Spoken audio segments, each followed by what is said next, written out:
Salam sejahtera dalam kasih Tuhan kita Yesus Kristus. Bapak Ibu saudara-saudaraku, saat ini kita akan kembali membaca serta merenungkan bagian Alkitab di dalam kitab Markus pasal 15 ayat 20b sampai 32. Sebelum kita masuk dalam perenungan, terlebih dahulu saya akan membacakan bagian Alkitab yang menjadi perenungan kita dalam Markus pasal 15 ayat 20b sampai ayatnya yang ke-32 di bawah judul Yesus disalibkan. Kemudian Yesus dibawa keluar untuk disalibkan. Pada waktu itu lewat seorang yang bernama Simon, orang Kirene, ayah Alexander dan Rufus, yang baru datang dari luar kota. Dan orang itu mereka paksa untuk memikul salib Yesus. Mereka membawa Yesus ke tempat yang bernama Golgota, yang berarti tempat tengkorak. Lalu mereka memberi anggur bercampur mur kepadanya, tetapi ia menolaknya. Kemudian mereka menyalibkan dia. Lalu mereka membagi pakaiannya dengan membuang undi atasnya untuk menentukan bagian masing-masing.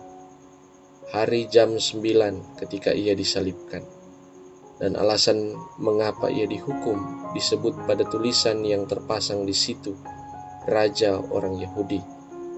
Bersama dengan dia disalibkan dua orang penyamun, seorang di sebelah kanannya dan seorang di sebelah kirinya. Demikian genaplah nas Alkitab yang berbunyi, ia akan terhitung di antara orang-orang durhaka. Orang-orang yang lewat di sana menghujat dia, dan sambil menggelengkan kepala mereka berkata, "Hai engkau yang mau merubuhkan bait suci dan mau membangunnya kembali dalam 3 hari. Turunlah dari salib itu dan selamatkan dirimu." Demikian juga imam-imam kepala bersama-sama ahli Taurat mengolok-olokkan dia di antara mereka sendiri, dan mereka berkata, "Orang lain ia selamatkan, tetapi dirinya sendiri tidak dapat ia selamatkan. Baiklah Mesias, Raja Israel itu, turun dari salib itu, supaya kita lihat dan percaya." Bahkan kedua orang yang disalibkan bersama-sama dengan dia mencela dia juga. Demikian pembacaan Alkitab. Bapak Ibu, saudara-saudara yang dikasihi dan yang diberkati oleh Tuhan, peristiwa penyaliban Yesus menjadi peristiwa yang besar hingga kini, dan kita terus merefleksikan dan menjadikan peristiwa ini sebagai perenungan hidup. Markus pasal 15 membawa kita melihat bagaimana puncak dari penderitaan yang dialami oleh Yesus. Peristiwa penyaliban Yesus ini sangat memilukan dan mengiris hati. Penganiayaan, penderitaan, penyiksaan yang dialami oleh Yesus sungguh tak terbayangkan. Dan kesengsaraan ini ia alami bukan karena kesalahannya, tetapi semua karena dosa kita manusia. Dan dalam keadaan ini Yesus sungguh-sungguh sangat menderita. Di Taman Getsemani, ia meminta kepada Bapa untuk menghapus cawan murka yang akan dihadapi di kayu salib. Sebab hal ini merupakan satu tekanan yang begitu berat dan hebat bagi Yesus, sehingga dia harus mengeluarkan keringat darah. Namun setelah ia berdoa berkali-kali kepada Bapa di sorga, ia kemudian bertekad untuk melakukan kehendak Bapanya, dan dia siap mati di kayu salib. Kemudian Yesus ditangkap. Ia melalui 6 persidangan di hadapan Hanas, Kayafas, dan Sanhedrin. Kemudian di persidangan Romawi, ia ada di hadapan Pilatus dan Herodes. Kemudian dia balik lagi ke Pilatus. Dan usai dari proses pengadilan yang kita tahu bersama bahwa pengadilan yang telah direkayasa, pengadilan yang kotor, penuh dengan kebohongan, ia harus menahan rasa sakit saat ia diperlakukan tak beradab. Yesus dipukul, Dia dianiaya secara brutal dan kejam. Belum lagi saudara-saudara, kata-kata kasar, hinaan semakin menambah penderitaannya. Dan dalam bacaan kita saat ini menceritakan detik-detik Yesus menuju kematian di kayu salib. Prosesi menuju bukit Golgota menjadi tontonan banyak orang. Dalam keadaan yang tak berdaya untuk memikul balok salib yang berat itu, para prajurit Romawi memaksa Simon dari Kirene untuk membantu Yesus memikul salib itu. Perjalanan menuju Golgota dijalani tanpa bantahan dan perlawanan. Yesus akan menyelesaikan tugas ini sampai tuntas, supaya genaplah apa yang dinubuatkan dalam Alkitab, dalam Yesaya 53 ayat 7. Dia dianiaya tetapi dia membiarkan dirinya ditindas. Dia tidak membuka mulutnya seperti anak domba yang dibawa ke pembantaian, seperti induk domba yang keluh di depan orang-orang yang menggunting bulunya. Ia sama sekali tidak membuka mulutnya. Saudara-saudara yang diberkati Tuhan, di Golgota Yesus dieksekusi. Ia disalibkan di sana. Seperti yang kita ketahui dalam banyak referensi, menerangkan bahwa hukuman salib adalah hukuman yang sangat keji dan menyakitkan. Sebab korban akan dibiarkan mati secara perlahan di atas kayu salib. Dan Yesus, dia mengalami hal itu. Ia diperlakukan dengan keji dan kejam. Secara brutal, para prajurit Romawi melakukan eksekusi kepadanya. Ia dianggap sebagai seorang penjahat yang besar. Sebab itu dia ditempatkan di tengah-tengah dua orang penjahat. Seolah-olah mau mengatakan bahwa Raja Yahudi tidak lebih baik dari seorang penjahat yang ada di samping kiri dan kanannya.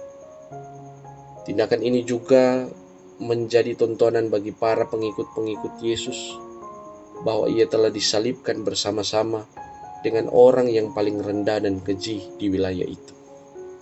Dan tentu kejadian ini sesungguhnya menggenapi apa yang dinubuatkan dalam Yesaya 53 ayat 12, dan karena ia terhitung di antara pemberontak-pemberontak.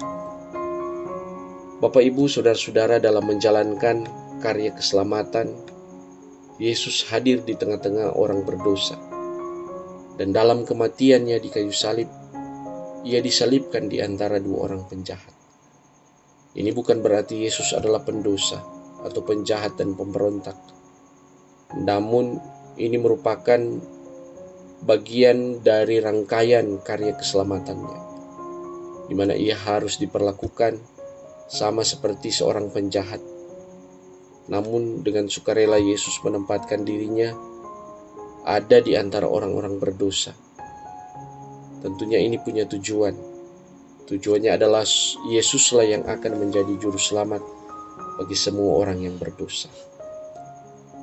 Penderitaan fisik dan batin Yesus belum selesai. Tidak puas melihat Yesus disalibkan, banyak orang yang lewat di sana menghujat dia. Hal yang sama dilakukan juga oleh imam-imam kepala dan ahli Taurat.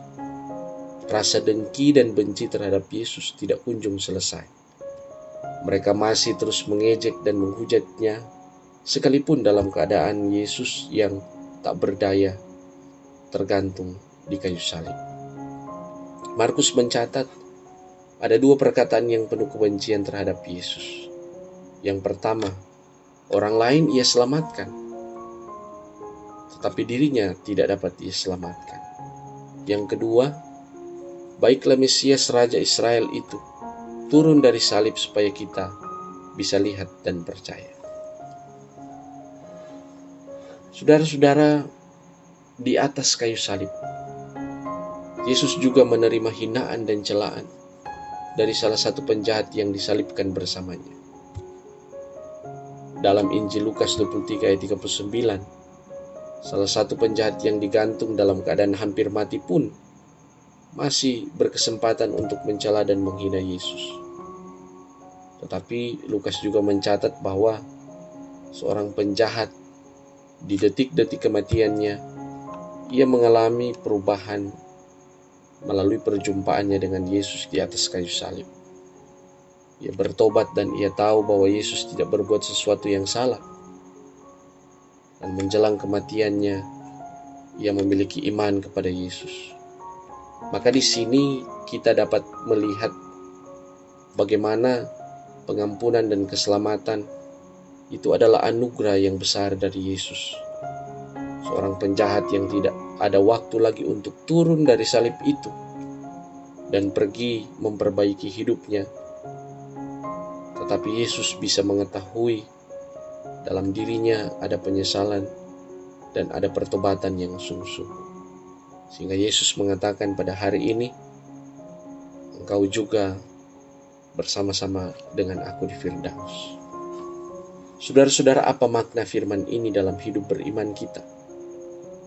Terutama ketika kita sebagai warga gereja ada dalam penghayatan masa-masa sengsara Yesus Kristus. Kita sudah ada dalam penghayatan sengsara Yesus Kristus di minggu yang ke-6. Yang pertama, penderitaan dan kesengsaraan yang Yesus tanggung adalah bukti bahwa ia begitu mengasihi kita. Kengerian hukuman salib sehingga menimbulkan penderitaan yang hebat dan tak terbayangkan adalah bukti bahwa betapa berdosanya dan jahatnya kita manusia. Sehingga karena dosa kitalah Dia harus menanggungnya. Dia menggantikan kita menerima murka Allah. Ini juga tentu menyadarkan kita semua bahwa karena dosa kitalah Dia menjadi seperti anak domba yang dibawa ke tempat pembantaian. Maka dari peristiwa ini kita diingatkan bahwa kita adalah umat yang telah ditebus dari dosa. Kita bukan lagi hamba dosa, tetapi Yesus telah membayar kita lunas dengan darahnya yang suci dan yang kudus. Yang kedua, penderitaan yang dialami Yesus mengajak kita untuk selalu berserah kepada Allah. Ia tidak melawan dan memberontak. Dia diam. Diam bukan berarti kalah. Diam dan menenangkan diri adalah cara terbaik agar kita bisa mengontrol emosi kita, sehingga kita bisa berpikir dan bertindak bijaksana. Diam bukan berarti kita juga kelihatan bodoh. Di dalam diam, kita lebih banyak kesempatan untuk berserah kepada Tuhan. Maka di saat itulah Tuhan akan membentuk kehidupan kita. Yang ketiga, dari Yesus kita belajar tentang kerelaan dan ketulusan dalam menjalankan setiap tugas dan tanggung jawab sampai selesai. Begitu juga dengan kita dalam menjalankan tugas dan tanggung jawab kita di bidang masing-masing. Maka kita terpanggil untuk memiliki kerelaan dan ketulusan agar kita bisa melakukannya dan menyelesaikan tugas kita. Dan dalam menjalankan pekerjaan, tugas-tugas kita, pasti ada pergumulan dan tantangan. Namun, satu keyakinan kita, tidak ada pergumulan yang tidak dapat kita selesaikan. Semua bisa kita lewati apabila kita tetap andalkan Tuhan. Hidup berserah kepadanya lewat doa. Kita kerjakan semua tanggung jawab kita dengan penuh sukacita. Dan yang keempat, jangan pernah lari dari pergumulan atau masalah hidup kita. Hadapi pergumulan kita dengan tetap mengandalkan kekuatan dari Tuhan. Jangan pernah mengandalkan kekuatan sendiri. Lari dari pergumulan tak akan menyelesaikan masalah kita. Justru sikap itu adalah tanda bahwa kita tidak punya pengharapan kalau kita lari dari pergumulan hidup kita. Hadapi apapun yang ada di depan kita, baik tantangan dan pergumulan hidup. Kita tetap terpanggil untuk selalu berserah kepada Tuhan. Dan dalam keberserahan kita pada Tuhan, Ia akan memperlengkapi kita sehingga kita bisa berpikir, lalu kita bisa bertindak dengan bijaksana. Yang kelima, disalibkan di antara dua orang penjahat bukan berarti Yesus pelaku kejahatan. Tetapi kehadirannya di dunia ini ada di tengah-tengah orang berdosa. Bahkan sampai di kayu salib pun Ia ada di antara orang berdosa. Maka hal ini semakin memperjelas bahwa Yesus adalah juru selamat yang membawa terang terhadap kegelapan. gelap karena dosa. Kegelapan dosa membuat manusia tersesat, dan Yesus hadir sebagai sumber terang yang menyelamatkan manusia dari kebinasaan. Dan yang keenam, salib tidak hanya dipandang sebagai gambaran dari penderitaan, tetapi salib adalah saat di mana kita dipanggil untuk menyangkal diri, serta memiliki keberanian untuk mempersembahkan diri demi orang lain. Peristiwa penyaliban Yesus justru menginspirasi dan menyemangati kita semua sebagai orang-orang percaya untuk memiliki kerelaan dan ketulusan dalam melayani sesama, seperti kutipan Injil Yohanes 15 ayat 13. Tidak ada kasih yang lebih besar daripada kasih seorang yang memberikan nyawanya untuk sahabat-sahabatnya. Dan yang ketujuh, pilihan pada jalan salib itu merupakan bukti nyata bahwa cinta Yesus pada manusia adalah cinta yang begitu besar. Cinta tanpa syarat. Cinta yang membiarkan dirinya hancur demi orang lain. Seperti kata Paulus bahwa kerelaan dan kecintaan Yesus pada manusia tampak saat ia mengosongkan dirinya, merendahkan dirinya. Dalam keadaan sebagai Allah, dia mengambil rupa seorang hamba. Dia menjadi sama dengan manusia. Salib adalah bentuk perlawanan dan kecaman terhadap dosa. Sebab dosa manusia, Yesus harus menanggung murka Allah. Saudara-saudara, dengan demikian, baik kekuatan manusia, keegoisan manusia, kemunafikan, kejahatan yang ada di dalam dunia ini dibungkam oleh ketulusan yang mendalam dari Kristus yang tersalib. Sebagaimana Yesus hadir untuk mengangkat harkat dan martabat orang yang menderita, Ia juga disalibkan untuk semua orang yang berdosa. Maka sebagai gereja, kita juga dipanggil untuk membagi kasih Yesus bagi orang yang ada di sekitar kita, termasuk kepada mereka yang mengalami penderitaan, karena mungkin mereka diperlakukan tidak adil, mereka menderita karena kemiskinan. Dengan tidak hanya menghibur orang-orang ini dengan kata-kata kita, tetapi kita juga terpanggil untuk bagaimana kita bisa mengangkat harkat dan martabat mereka, sehingga mereka bisa menikmati kehidupan yang layak. Tindakan ini tentu jauh membahagiakan daripada hanya mengeluarkan kata-kata tanpa ada aksi yang nyata. Tuhan akan menyertai dan memberkati kita semua sebagai orang-orang percaya dalam menjalankan tugas-tugas kita setiap hari. Amin.